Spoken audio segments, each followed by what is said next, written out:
নবী করিম সাল্লাল্লাহু আলাইহি ওয়াসাল্লামের চেয়ে উত্তম চরিত্রের দৃষ্টান্ত দ্বিতীয় আর কেউ হতে পারে না।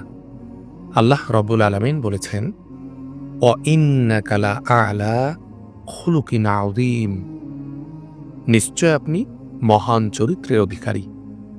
সূরা কলাম আয়াত ৪। আল্লাহ রব্বুল আলামিন আমাদেরকে রাসূলুল্লাহ সাল্লাল্লাহু আলাইহি ওয়াসাল্লামের চরিত্রে চরিত্রবান হওয়ার এবং তার আদর্শ গ্রহণ করার নির্দেশ দিয়েছেন। তিনি বলেছেন, লাকদ কানা লাকুম ফি রাসূলিল্লাহি উসওয়াতুন হাসানাহ, নিশ্চয় আল্লাহ রাসূল সাল্লাল্লাহু আলাইহি ওয়াসাল্লামের মধ্যে রয়েছে তোমাদের জন্য উত্তম আদর্শ। যে ব্যক্তি রাসূলুল্লাহ সাল্লাল্লাহু আলাইহি ওয়াসাল্লামের সুন্নত অনুযায়ী চলার অভ্যাস করবে, আল্লাহ তাআলা তার অন্তরকে আলোকিত করে দেবেন এবং সে উভয় জগতে কল্যাণ লাভ করবে।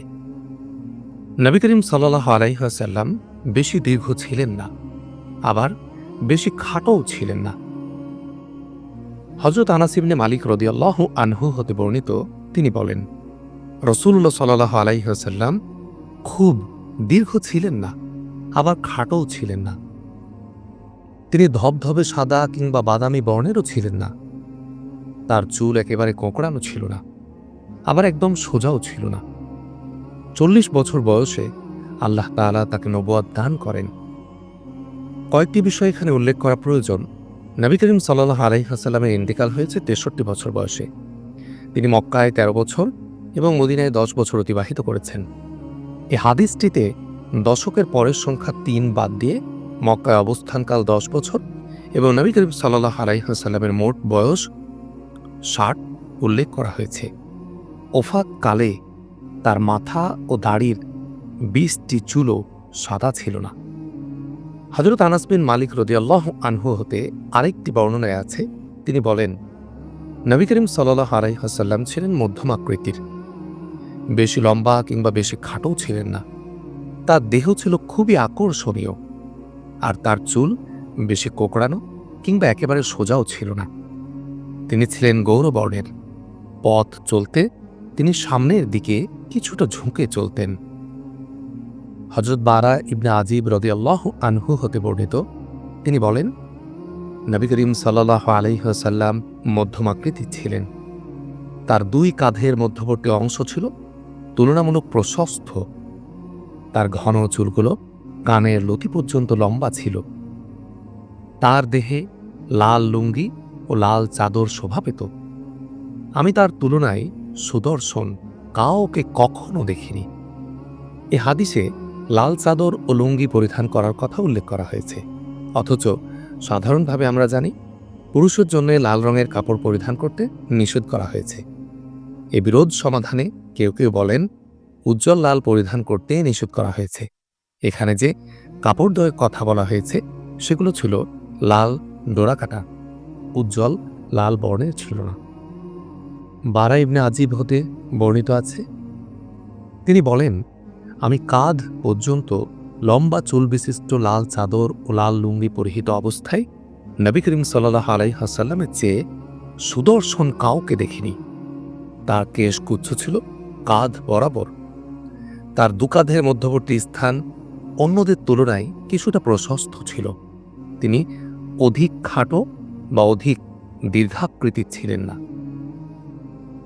আলী ইবনে আবু তালিব রাদিয়াল্লাহু আনহু হতে বর্ণিত, তিনি বলেন, নবী করিম সাল্লাল্লাহু আলাইহি ওয়াসাল্লাম বেশি দীর্ঘ কিংবা বেশি খাটো ছিলেন না। তার হাত দুটি এবং পা দুটি তালু এবং আঙ্গুল সমূহ ছিল মাংসল। তার মাথা ছিল কিছুটা বড় এবং হাত পায়ের জোড়াগুলো ছিল মোটা। বুক হতে নাভি পর্যন্ত পশমের একটি সরু রেখা প্রলম্বিত ছিল। যখন পথ চলতেন মনে হতো যেন কোনো উঁচু স্থান হতে নিচুতে অবতরণ করছেন। বর্ণনাকারী বলেন, তার পূর্বে কিংবা পরে আমি তার মতো অনুপম আকর্ষণীয় আর কাউকে দেখিনি। জাবির ইবনে সামুরা রাদিয়াল্লাহু আনহু হতে বর্ণিত, তিনি বলেন, নবী করিম সাল্লাল্লাহু আলাইহি ওয়াসাল্লামের মুখ প্রশস্ত ছিল। চোখের শুভ্রতার মাঝে কিছুটা লালিমা ছিল। পায়ের গোড়ালি স্বল্প মাংসল ছিল। শোবা রাহমাহুল্লাহ বলেন, আমি সিমাক রহমাহুল্লাহকে বললাম, দলি উলফাম কি? তিনি বললেন, বড় মুখ গহ্বর বিশিষ্ট। আমি আবার বললাম, আশকালুল আইন কি? তিনি বললেন, ডাগর চক্ষু বিশিষ্ট। আমি বললাম, মানহুসুল আকিব কি? তিনি বললেন, সরু গোড়ালি বিশিষ্ট। জাবির ইবনে সামুরা রাদিয়াল্লাহু আনহু হতে বর্ণিত, তিনি বলেন, আমি একবার পূর্ণিমা রাত্রি স্নিগ্ধ আলোতে নবী করিম সাল্লাল্লাহু আলাইহি ওয়াসাল্লামকে লাল চাদর ও লুঙ্গি পরিহিত অবস্থায় দেখলাম। তখন আমি একবার তার দিকে এবং একবার চাঁদের দিকে তাকাতে থাকলাম। মনে হলো তিনি আমার কাছে পূর্ণিমার চাঁদের চেয়ে অধিকতর চমৎকার। আবু ইসহাক রাদিয়াল্লাহু আনহু হতে বর্ণিত, তিনি বলেন, একবার বারা ইবনে আজিব রাদিয়াল্লাহু আনহুকে এক ব্যক্তি জিজ্ঞেস করল, রাসূলুল্লাহ সাল্লাল্লাহু আলাইহি ওয়াসাল্লামের চেহারা কি তরবারির ন্যায় ছিল? তিনি বললেন, না, বরং তা ছিল চাঁদের মতো। আবু হুরায়রা রাদিয়াল্লাহু আনহু হতে বর্ণিত, তিনি বলেন, রাসূলুল্লাহ সাল্লাল্লাহু আলাইহি ওয়াসাল্লাম শুভ্রতায় ছিলেন রৌপ্যের ন্যায় এবং তার চুলগুলো ছিল কিছুটা কোঁকড়ানো। জাবির ইবনে আব্দুল্লাহ রাদিয়াল্লাহু আনহু হতে বর্ণিত আছে, তিনি বলেছেন, রাসূলুল্লাহ সাল্লাল্লাহু আলাইহি ওয়াসাল্লাম বলেছেন, আমার কাছে নবীগণকে পেশ করা হয়। মূসা আলাইহিস সালামের মধ্যে বিভিন্ন লোকের সাদৃশ্য বিদ্যমান ছিল। তিনি যেন শানোয়াহ গোত্রের লোক। আমি ঈসা ইবনে মারিয়াম আলাইহিস সালামকে উরওয়া ইবনে মাসউদের সাদৃশ্যপূর্ণ দেখতে পাই। তারপর আমি ইব্রাহিম আলাইহিস সালামকে দেখতে পাই এবং তাকে পাই তোমাদের সঙ্গীর সাথে সর্বাধিক সাদৃশ্যপূর্ণ। তোমাদের সঙ্গী বলে তিনি নিজেকে বুঝিয়েছেন। আর আমি জিবরাইল আলাইহিস সালামকে দাহিয়া কলবি এর সাথে সাদৃশ্যপূর্ণ দেখতে পাই। আবু তুফাইল রাদিয়াল্লাহু আনহু হতে বর্ণিত, তিনি বলেন, আমি রাসূলুল্লাহ সাল্লাল্লাহু আলাইহি ওয়াসাল্লামকে দেখেছি, তবে তাকে যারা দেখেছেন তাদের মধ্যে আমি ছাড়া কেউ ভূপৃষ্ঠে বেঁচে নেই। বর্ণনাকারী বললেন, আমি বললাম, আপনি আমার কাছে তার বিবরণ পেশ করুন। তিনি বললেন, তিনি ছিলেন শুভ্রকায় ও লাবণ্যময়, সুসামঞ্জস্যপূর্ণ। নবী করিম সাল্লাল্লাহু আলাইহি ওয়াসাল্লামের প্রিয় পোশাক ছিল কামিজ। উম্মে সালামা রাদিয়াল্লাহু আনহা হতে বর্ণিত, তিনি বলেন, রাসূলুল্লাহ সাল্লাল্লাহু আলাইহি ওয়াসাল্লাম পোশাক হিসাবে কামিজ বা জামা সর্বাধিক পছন্দ করতেন। বিভিন্ন হাদিসের ভিত্তিতে বোঝা যায়, রাসূলুল্লাহ সাল্লাল্লাহু আলাইহি ওয়াসাল্লাম বিভিন্ন ধরনের জামা পরিধান করতেন। তার কোনোটির দৈর্ঘ্য ছিল টাকনু অবধি, কোনোটি কিছুটা ছোট বা হাঁটুর নিম্নভাগ পর্যন্ত, আবার কোনোটির হাতা ছিল হাতের আঙ্গুলের প্রান্ত পর্যন্ত লম্বা, কোনোটির হাতা কিছুটা ছোট যা কবজি পর্যন্ত ছিল। পুরুষের পোশাক পরিধানের ব্যাপারে রাসূলুল্লাহ সাল্লাল্লাহু আলাইহি ওয়াসাল্লাম একটি বিশেষ দিক অত্যন্ত গুরুত্ব প্রদান করেছেন। তিনি পুরুষের পোশাকের নিচের অংশ পায়ের গোড়ালি থেকে উপরে রাখার আদেশ করেছেন এবং গোড়ালির নিচে পাজামা, লুঙ্গি, জামা বা কোনো পোশাক পরিধান করতে হারাম ঘোষণা করেছেন। সর্বদা রাসূলুল্লাহ সাল্লাল্লাহু আলাইহি ওয়াসাল্লামের লুঙ্গি ও জামা টাকনুর উপরে থাকত। সাধারণত তিনি পোশাকের নিচের অংশ হাঁটু ও গোড়ালির বরাবর বা নিসফে সাক পর্যন্ত পরিধান করতেন। বিভিন্ন হাদিসে তিনি মুসলিম উম্মার পুরুষগণকে এভাবে পোশাক পরিধান করতে আদেশ দিয়েছেন। সুতরাং মুসলিম পুরুষের জন্য স্বেচ্ছায় টাকনুর নিচে পোশাক পরিধান করা হারাম। আবু হুরায়রা রাদিয়াল্লাহু আনহু, আব্দুল্লাহ ইবনে উমার ও অন্যান্য সাহাবী কর্তৃক বর্ণিত হাদিসে রাসূলুল্লাহ সাল্লাল্লাহু আলাইহি ওয়াসাল্লাম বলেন, যে ব্যক্তি দাম্ভিকতার সাথে নিজের পোশাক ঝুলিয়ে পরিধান করবে, আল্লাহ তাআলা কিয়ামতের দিন তার দিকে রহমতের দৃষ্টিতে তাকাবেন না। একজন মুসলিম হিসাবে পোশাকের কিছু নীতিমালা আমাদের মেনে চলা জরুরি। ১. পুরুষের পোশাক রেশমি হবে না। ২. পোশাক সতর ঢাকার মতো হবে। ৩. পুরুষের পোশাক মহিলাগণ পরবে না, আর মহিলা পুরুষের পোশাক পরবে না। ৪. পোশাক যেন অহংকার প্রকাশার্থে না হয়। ৫. পুরুষরা টাকনুর নিচে পোশাক পরিধান করবে না। ৬. ইচ্ছাকৃতভাবে কাফিরদের সাদৃশ্য অবলম্বনার্থে তাদের পোশাক পরিধান করা যাবে না। রাসূলুল্লাহ সাল্লাল্লাহু আলাইহি ওয়াসাল্লাম তার পোশাকের বা জামার বোতাম খোলা রাখতেন। মুয়াবিয়া ইবনে কুররা রাদিয়াল্লাহু আনহু তার পিতা হতে বর্ণনা করেন, তিনি বলেন, আমি মুজাইনা গোত্রের একদল লোকের সাথে বায়াত গ্রহণ করার জন্য রাসূলুল্লাহ সাল্লাল্লাহু আলাইহি ওয়াসাল্লামের কাছে উপস্থিত হলাম। এ সময় তার জামার বোতাম খোলা ছিল। আমি তখন বরকত লাভ করার জন্য জামার ফাঁক দিয়ে হাত ঢুকে মোহরে নবুয়াত স্পর্শ করলাম। বিভিন্ন হাদিসের আলোকে মনে করা হয় যে রাসূলুল্লাহ সাল্লাল্লাহু আলাইহি ওয়াসাল্লামের জামার বোতাম ছিল, তবে তিনি সাধারণত বোতাম লাগাতেন না। ফলে জামার ভেতর হাত প্রবেশ করিয়ে পিঠের মোহরে নবুয়াত স্পর্শ করা সহজ ছিল।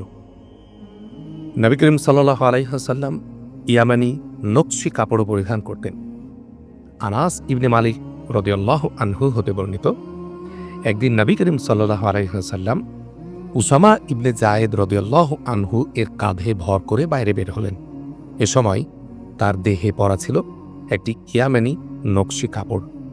তারপর তিনি লোকদের নামাজের ইমামতি করেন। এখানে একটি বিষয় খেয়াল রাখা দরকার, রাসূলুল্লাহ সাল্লাল্লাহু আলাইহি ওয়াসাল্লাম ওই সময় অসুস্থতার কারণে উসামা রাদিয়াল্লাহু আনহু এর কাঁধে ভর করে এসেছিলেন। নবী করিম সাল্লাল্লাহু আলাইহি ওয়াসাল্লাম নতুন কাপড় পরিধান করার সময় কাপড়ের নাম উচ্চারণপূর্বক দোয়া পাঠ করতেন। আবু সাঈদ খুদরি রাদিয়াল্লাহু আনহু হতে বর্ণিত, তিনি বলেন, রাসূলুল্লাহ সাল্লাল্লাহু আলাইহি ওয়াসাল্লাম যখন নতুন কাপড় পরিধান করতেন তখন কাপড়ের নাম, পাগড়ি অথবা কামিজ অথবা চাদর ইত্যাদি উচ্চারণ করতেন। তারপর তিনি এ দোয়া পড়তেন, আল্লাহুম্মা লাকাল হামদু কামা কাসাউতানি আসআলুকা খয়রাহু ওয়া খয়রা মা সুনিয়া লাহু ওয়া আউযু বিকা মিন শাররিহি ওয়া শাররি মা সুনিয়া লাহু। হে আল্লাহ, তোমারই জন্য যাবতীয় প্রশংসা। যেহেতু তুমি আমাকে তা পরিধান করিয়েছ, আমি তোমার কাছে এর কল্যাণ প্রার্থনা করছি। আরও কল্যাণ চাচ্ছি যে উদ্দেশ্যে এটা তৈরি করা হয়েছে তার। আর আমি তোমার শরণাপন্ন হচ্ছি এর যাবতীয় অনিষ্ট হতে এবং যে উদ্দেশ্যে তৈরি করা হয়েছে তার অনিষ্ট হতে। যখন রাসূলুল্লাহ সাল্লাল্লাহু আলাইহি ওয়াসাল্লাম কোনো নতুন জামা পরিধান করতেন তখন আনন্দ প্রকাশার্থে তার নাম নির্ধারণ করতেন। যেমন বলতেন, আল্লাহ তাআলা আমাকে এই জামাটি বা এই পাগড়িটি দান করেছেন। তারপর দোয়া পাঠ করে পরিধান করতেন। রাসূলুল্লাহ সাল্লাল্লাহু আলাইহি ওয়াসাল্লামের একটি প্রিয় পোশাক ছিল হিবারা। আনাস ইবনে মালিক রাদিয়াল্লাহু আনহু হতে বর্ণিত, তিনি বলেন, রাসূলুল্লাহ সাল্লাল্লাহু আলাইহি ওয়াসাল্লামের নিকট সর্বাধিক প্রিয় কাপড় হল ইয়ামানের তৈরি চাদর হিবারা। সে সময়ে পোশাকের বিখ্যাত স্থান ইয়ামানের তৈরি ডোরা ও কারুকার্য সম্বলিত সুতি বা কাতান প্রকৃতির চাদরকে হিবারা বলা হতো। এগুলো হলো কখনো লাল, কখনো নীল, আবার কখনো সবুজ ডোরা কাটা হতো। নবী করিম সাল্লাল্লাহু আলাইহি ওয়াসাল্লাম লাল রঙের নকশি চাদরও পরিধান করতেন। আবু জুহাইফা রাদিয়াল্লাহু আনহু হতে বর্ণিত, তিনি বলেন, আমি রাসূলুল্লাহ সাল্লাল্লাহু আলাইহি ওয়াসাল্লামকে লাল নকশি চাদর পরা অবস্থায় দেখেছি। আজও যেন আমি তার উভয় গোড়ালির ঔজ্জ্বল্য প্রত্যক্ষ করছি। নবী করিম সাল্লাল্লাহু আলাইহি ওয়াসাল্লাম লাল হুল্লা কাপড় পরিধান করতেন।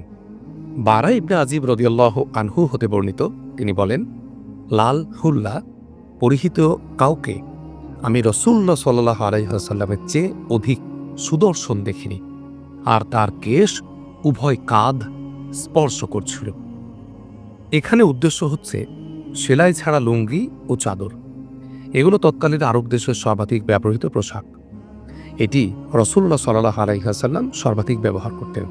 কেউ কেউ বলেছেন, চাদর ও লুঙ্গি একই প্রকারের একই রঙের প্রস্তুত হলে তাকে হুল্লা বলা হয়। নবী করিম সাল্লাল্লাহু আলাইহি ওয়াসাল্লাম সবুজ চাদরও পরিধান করতেন। আবু রিমসা রাদিয়াল্লাহু আনহু হতে বর্ণিত, তিনি বলেন, আমি নবী করিম সাল্লাল্লাহু আলাইহি ওয়াসাল্লামকে দুটি সবুজ চাদর পরিহিত অবস্থায় দেখেছি। নবী করিম সাল্লাল্লাহু আলাইহি ওয়াসাল্লাম তৎকালীন সময়ে প্রচলিত বিভিন্ন রঙের পোশাক পরিধান করেছেন। বিভিন্ন হাদিসের আলোকে প্রমাণিত হয় যে তার মধ্যে সবুজ, সাদা ও মিশ্রিত রং তিনি পছন্দ করতেন। সাল্লাল্লাহু আলাইহি ওয়াসাল্লাম সাহাবীদেরকে সাদা রঙের কাপড় পরিধান করতে উপদেশ দিয়েছেন। ইবনে আব্বাস রাদিয়াল্লাহু আনহু হতে বর্ণিত, তিনি বলেন, রাসূলুল্লাহ সাল্লাল্লাহু আলাইহি ওয়াসাল্লাম বলেছেন, তোমরা সাদা রঙের কাপড় পরিধান করবে। তোমাদের জীবিতরা যেন সাদা কাপড় পরিধান করে এবং মৃতদেরকে সাদা কাপড় দিয়ে দাফন দেয়, কেননা সাদা কাপড় তোমাদের সর্বোত্তম পোশাক। সামুরা ইবনে জুনদুব রাদিয়াল্লাহু আনহু হতে বর্ণিত, তিনি বলেন, রাসূলুল্লাহ সাল্লাল্লাহু আলাইহি ওয়াসাল্লাম বলেছেন, তোমরা সাদা কাপড় পরিধান করো, কারণ তা সর্বাধিক পবিত্র ও উত্তম, আর তা দিয়েই তোমরা মৃতদের দাফন দাও। নবী করিম সাল্লাল্লাহু আলাইহি ওয়াসাল্লাম কালো রঙের পশমি চাদরও পরিধান করতেন। আয়েশা রাদিয়াল্লাহু আনহা হতে বর্ণিত, তিনি বলেন, একবার রাসূলুল্লাহ সাল্লাল্লাহু আলাইহি ওয়াসাল্লাম সকালে বের হন। তখন তার দেহে কালো পশমের একটি চাদর শোভা পাচ্ছিল। নবী করিম সাল্লাল্লাহু আলাইহি ওয়াসাল্লাম ৮-৬০ আস্তিন বিশিষ্ট জুব্বা পরিধান করেছিলেন। মুগীরা ইবনে শুবা রাদিয়াল্লাহু আনহু হতে বর্ণিত, তিনি বলেন, একবার রাসূলুল্লাহ সাল্লাল্লাহু আলাইহি ওয়াসাল্লাম ৮-৬০ আস্তিন বিশিষ্ট একটি রুমি জুব্বা পরিধান করেন। নবী করিম সাল্লাল্লাহু আলাইহি ওয়াসাল্লাম যখন যে পোশাক পেয়েছেন তাই ব্যবহার করেছেন। তিনি সুতি, পশমি ও কাতানের তৈরি প্রভৃতি পোশাক ব্যবহার করেছেন।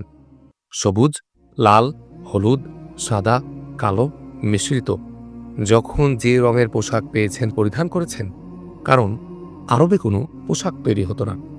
এগুলো মক্কা মদিনার বাইরে সিরিয়া, ইয়ামান প্রভৃতি দেশে তৈরি হতো। তাই ব্যবসায়ীগণ যে পোশাক আনতেন তাই সাধ্যমতো ক্রয় করে বা উপহার হিসেবে যা পেতেন তাই ব্যবহার করতেন।